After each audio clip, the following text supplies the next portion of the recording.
First and foremost, good evening, everybody. First and foremost, I want to throw a disclaimer out there. Don't y'all be laughing about my hair, because this is like spur of the moment, and I was already ready for this is my bedtime due.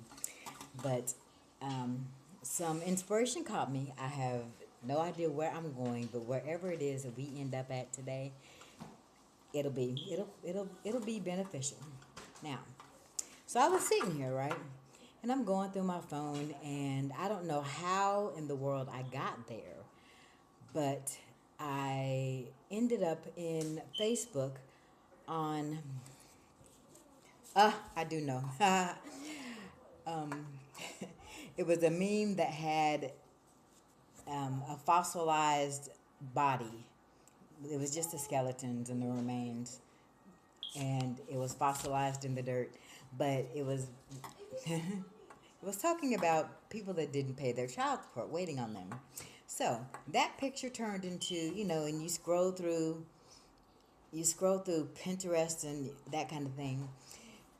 I wasn't on Facebook. I sent it to Facebook. But anyway, I was on Pinterest. But you know how you scroll through, and if you hit a picture, it'll come up, and then there's several other pictures that are related and linked to the picture underneath. Well, I kept doing that. Did it about 3 or 4 times, and I kept looking at the pictures, and I was just amazed at the three pictures that I caught. Right off the bat were Easter Island, um, the remains of fossilized and ash people that were burnt up ashes um, from Mount Vesuvius, and there was one more thing. Like I said, the where it says in the Bible where the children of God were, the big, huge, giant creatures, or the children of man, or something. Somebody was big, gigantic creatures. Um, but that was the three pictures that I went on. And I was like, you know what? The Bible says that the idle mind is the devil's workshop. So apparently God wants our minds to be busy, and busy for most of the time. Okay, told you that story to tell you this one. I got to thinking about all the things. We live in a world that is full of amazing, astonishing things. If you just take the time to look around or travel around and, be a part of your world, I guess, is what I'm trying to say.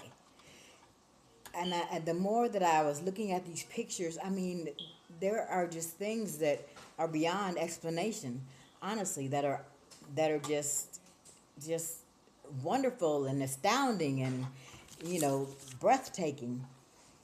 And I just for the sake of argument, I wrote some down. There's Easter Island, Mount Vesuvius, the pyramids. They're still talking about those. The Colosseum in Greece, anything that's in the Holy Land, like Jesus' tomb, and all the places that you can go that disciples and those kind of people actually touched. There's Mount Rushmore and the Lincoln Memorial, Stonehenge, Area 54. Space itself, I mean, will keep you going for a long time. And if you don't like space, then there are still everyday miracles that we can look at. There are little bitty bugs that are, if you watch a bug or an ant, or, they store up for the winter, but how do they know? Nobody tells them. Nobody tells them to work like they do bees. It's the same thing. That is amazing if you just sit down and think about it. The birds in the sky, they fly south for the winter. Nobody tells them to do that. They do that because it is born in them. That's a God thing. Let's see, the fish that swim upstream, I think it's carp that travel upstream to lay their eggs, and then they